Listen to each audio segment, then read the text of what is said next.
Hello students. Today we are going to record a play by Arthur Miller which is called Crucible. This play was first produced in 1953. Now you might feel like asking me the significance of this year. I'll tell you a little later. This play has close links with the Second World War. Do you know when the Second World War was fought? 1939 to 1945. That's excellent. Immediately after the World War, the situation in America changed. But we will talk about all this in the background of the play. First, let us talk about drama as a genre. Have you all read some plays before? Yes. Could you tell me the name of a play? All the World's a Stage. That's good. I'm sure all of you know that drama is not read individually like a novel. It is enacted. So we say that drama is a social event.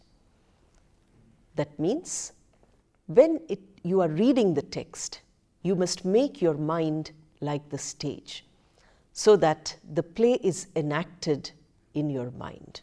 Then the play makes real sense. Whenever we talk about drama, we mention the name of Aristotle. Have you heard of Aristotle? Aristotle is a Greek philosopher.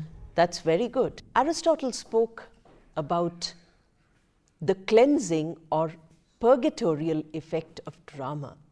He says that drama cleanses the audience of pity and fear. Excess of these emotions are not good. So we see drama. Another point about drama is its universality. That means drama should not be limited by space or time. I already told you that this is an American drama. Are we not reading it?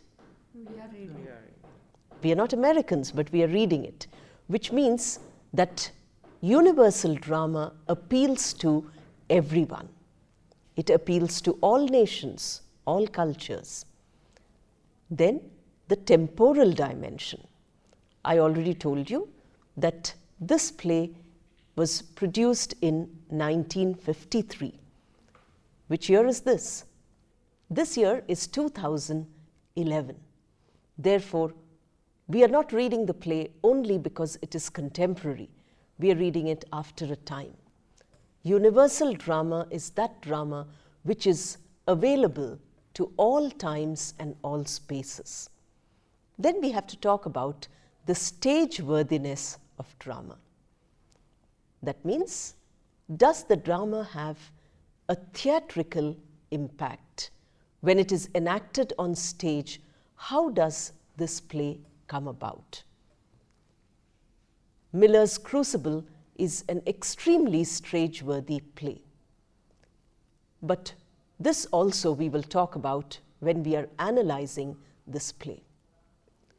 One more point which I would like to mention in this introduction is that this play was written as a rebellion against McCarthyism. You must remember this term, McCarthyism. I'll tell you a lot about it later. Miller was one of the victims of McCarthyism. So his play is a personal as well as a universal stance against McCarthyism. At this point, we will move on to the background of this play before we begin the play proper.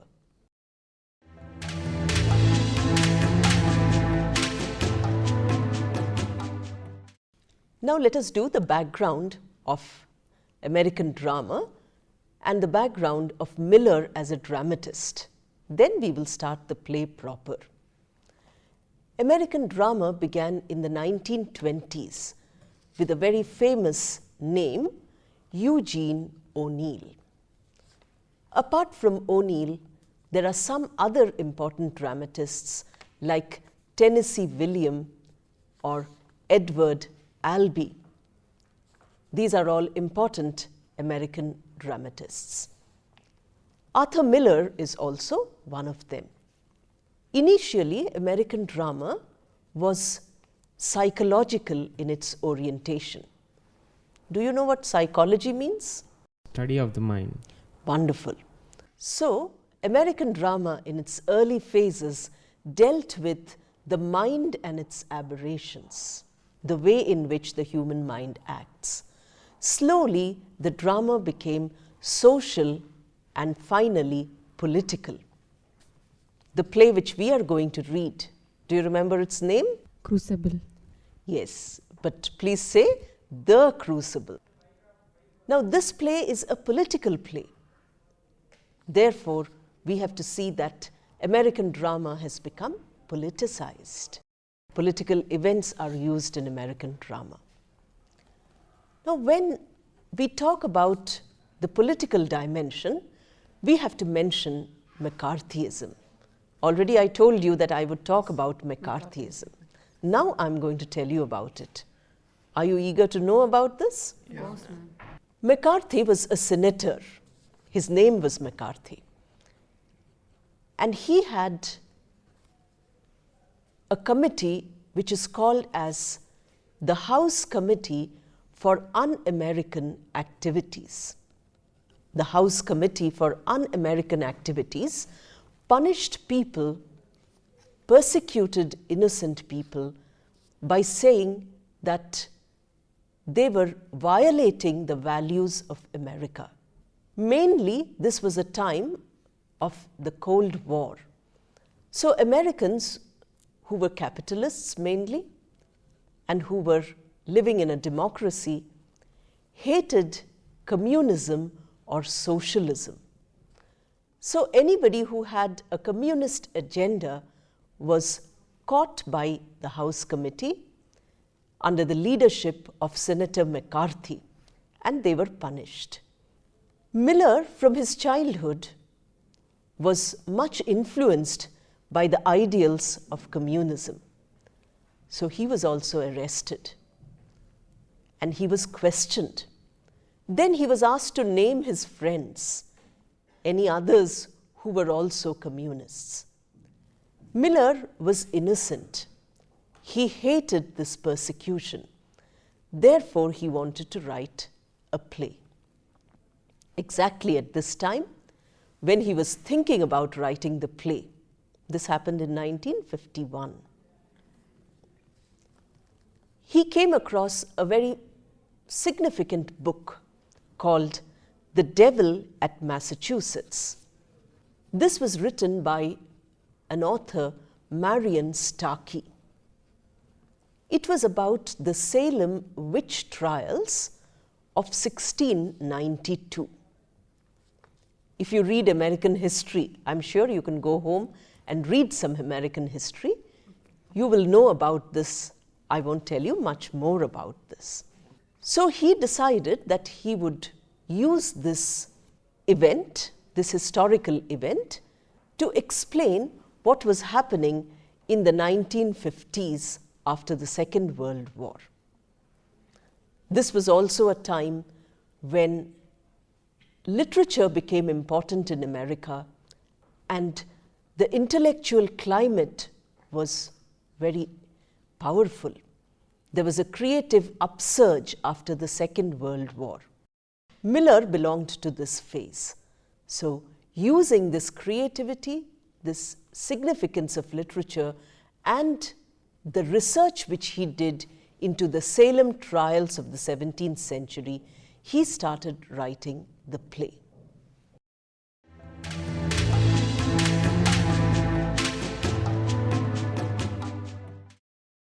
Let us now talk about Miller's biography and the title of this play, The Crucible. Miller was born in 1915 in a Jewish family. In his house, he learnt values. He also had religious convictions. Then the Depression came. The year was 1929. The Depression brought changes in his public life and in his private life. He had to start earning even before he finished his schooling. Based on this Great Depression, he wrote his famous play called Death of a Salesman. This play was written in 1949. Now let us move on to the title of this play. Crucible is a small vessel. Miller calls this play a crucible because something is burning in the play. What is burning? One is the concept of the individual, and the other is the community. Both of them are burning because of these witch trials. Miller is using the past to talk about the present. This kind of a comparison is called in literature as an allegory. The allegorical implication of the crucible is this, that McCarthy was burning the American community by being unfair. He was using his power and authority to destroy the American community. He was punishing innocent people. That is one reason why the play is called The Crucible. He was burning, but the crucible was not breaking. The crucible is the American society, American culture. The other is that the crucible, in a positive connotation, helps to get self-knowledge. In the play, the protagonist is called Proctor, gets self-knowledge by being burnt in this crucible. That Miller himself suffered under McCarthyism. Then he wrote a beautiful play which has universal significance. Today also we have mass hysteria. Today also we have a similar situation of misuse of power. Such a universal play was created by Miller because he got self-knowledge by being persecuted by McCarthyism.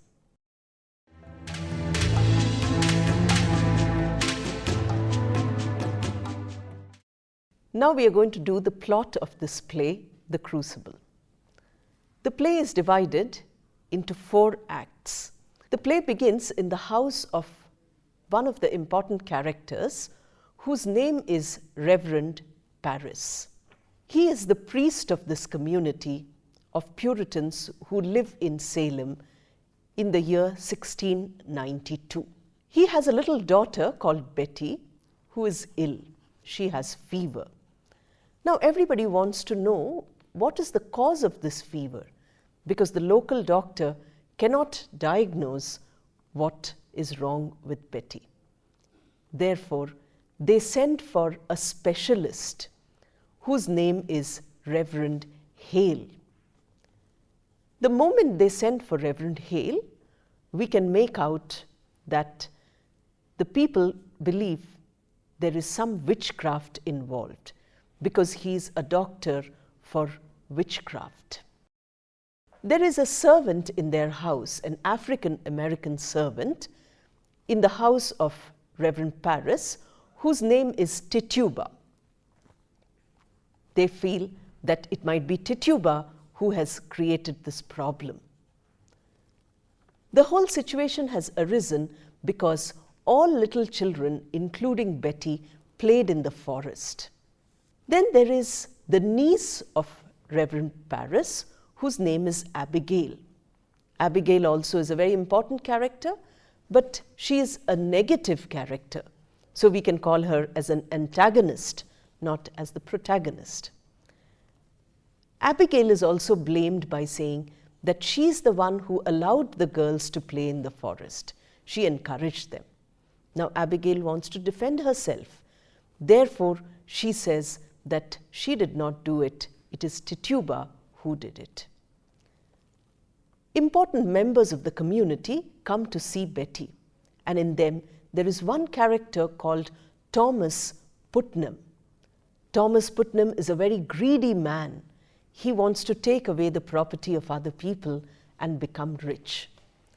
Therefore, what he does is, he says that there is witchcraft, and his wife, who has lost all her children, which she thinks due to witchcraft, they died in their childhood.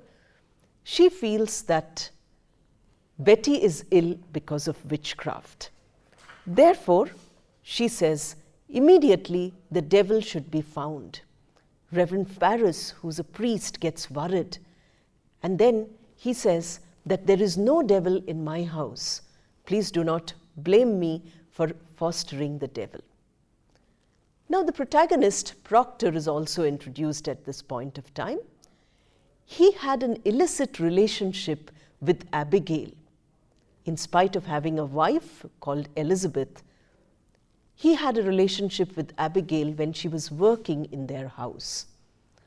So we find that Proctor is feeling a little guilty, but he's also a very rational person. He says that illness is not due to the presence of the devil. The only rational voice in this whole scene is the voice of Rebecca. Rebecca is an elderly woman who has many grandchildren. So she says, children often fall ill. They are mischievous. They run around. They get fever. So don't get worried about it. But nobody is willing to listen to her. They are all eager to find the devil. So that is why the book which Miller had taken from was called as The Devil in Massachusetts.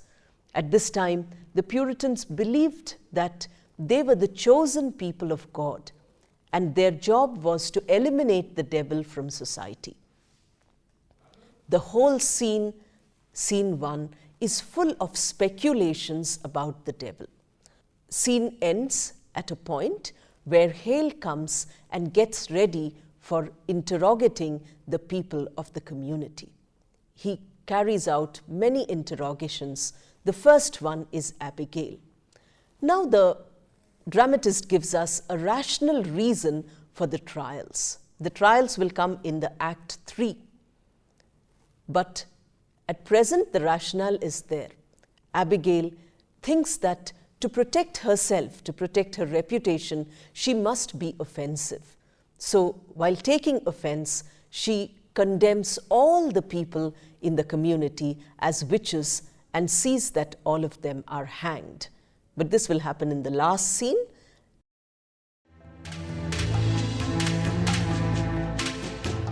Let us now go on to the second act. Now the scene shifts to the house of Proctor. We find that Proctor and his wife, Elizabeth, are talking to each other. There is a lot of misunderstanding between these two characters because Elizabeth knows that her husband has been disloyal. They have removed Abigail from service, and now they have a new maid called Mary Warren. As the husband and wife are talking to each other, Mary Warren comes in, and she starts describing what happened in the court that day.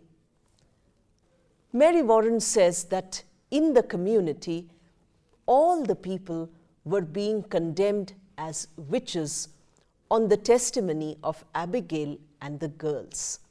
Abigail is leading all the young girls to describe these people as witches. And how they are doing it is that they are setting up a chant. As soon as a character comes in, they're saying, we can see the devil with this person. So all good women are being branded as witches. As Mary Warren finishes this description of the court, Reverend Hale comes in. Do you remember who's Reverend Hale? He's a specialist. He's a specialist who has been called for a particular reason. And the reason is to find the devil in Salem. So Reverend Hale comes in because he's interrogating people. Now he wants to interrogate Proctor and his wife because Abigail is saying that Elizabeth is a witch. He comes and says, you have to answer my questions. Elizabeth answers them very well. She recites the 10 Commandments beautifully. But Proctor cannot do that. Of course, because Elizabeth has recited all the commandments, Hale says there is no devil in your house. And he leaves. Suddenly, terrible news comes that two very good women, Rebecca and also her friend, these two women have been condemned as witches. At this point, Elizabeth tells Proctor that you must go and condemn this whole trial. You must expose Abigail. She's a terrible person and she's destroying the community. Proctor hesitates. He says, no, I don't want to go because it is only my verbal testimony. How can I prove that she is evil? I have no way to prove. At this point, they come to arrest Elizabeth. They say that you have a puppet. This puppet, which is in your house, which was given to her by Mary Warren, this puppet proves that you are a witch. The moment Elizabeth is arrested, Proctor feels terrible because it's his own wife now, not the wives of others. So he says, I'm going to go to court and denounce Abigail.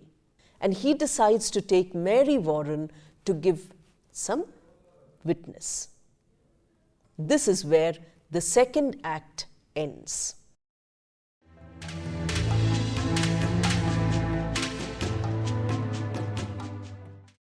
Now we move on to the third act of the play. The setting this time is the anteroom of the court. The trials are taking place in the court. Two important officers are holding these trials.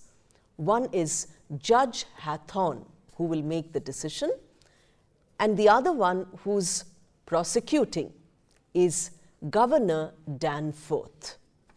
These two men believe that it is their duty to cleanse the community of the devil, and they are using Abigail. And the person who's supporting her maximum is Thomas Putnam, because he feels that if many people die, he will be able to get their properties himself. So both of them are doing it from a negative perspective. Now we find that in the anteroom, all the husbands have collected who want to save their wives from death.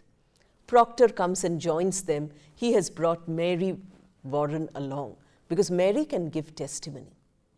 Unfortunately, when Mary tries to give the testimony, Abigail raises her voice. She becomes hysterical. Mary's voice is very weak and Abigail has a strong voice. She has a group of girls who start behaving hysterically. And Abigail says that Proctor is a very evil man. At this point, Proctor calls Abigail a whore. A whore is a woman who has a bad character. When Abigail is abused like this, she again sets up a chant, a hysterical chant, saying that Proctor cannot be trusted because he doesn't go to church, he doesn't believe in religion, he doesn't support the community's religious activities. Proctor is very rational and he's a private person. He does not involve himself in the public affairs of the community. So this is seen as his crime. And since he is divorced from the community, Abigail gets an upper hand. We find that Abigail is now being heard with more conviction, with more trust. Proctor is not being heard at all. But they want proof. So they say that, can Proctor prove that Abigail is a whore?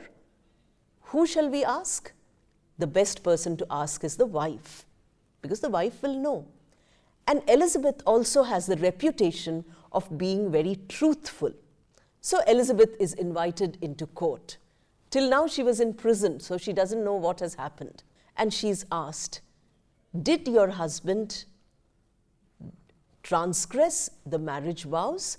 But Elizabeth decides at this crucial point to tell a lie because she wants to save her husband's reputation. So the first time in her life, she's telling a lie to show her loyalty towards her husband. Earlier, she was very cold and unforgiving. She punished her husband by being cruel. But the moment she says this, Proctor is condemned as a witch. Everybody starts shouting. They can see the devil around Proctor. Abigail starts blaming Proctor by saying, "Can you see? When he entered the court, the devil also entered with him." Proctor is condemned to die. But before the scene closes, Proctor makes a very powerful speech. This is one of the most important speeches in the play. He says that if you continue these illegal, unlawful trials, these irrational trials, the community will be destroyed. All individuals in the community will be destroyed.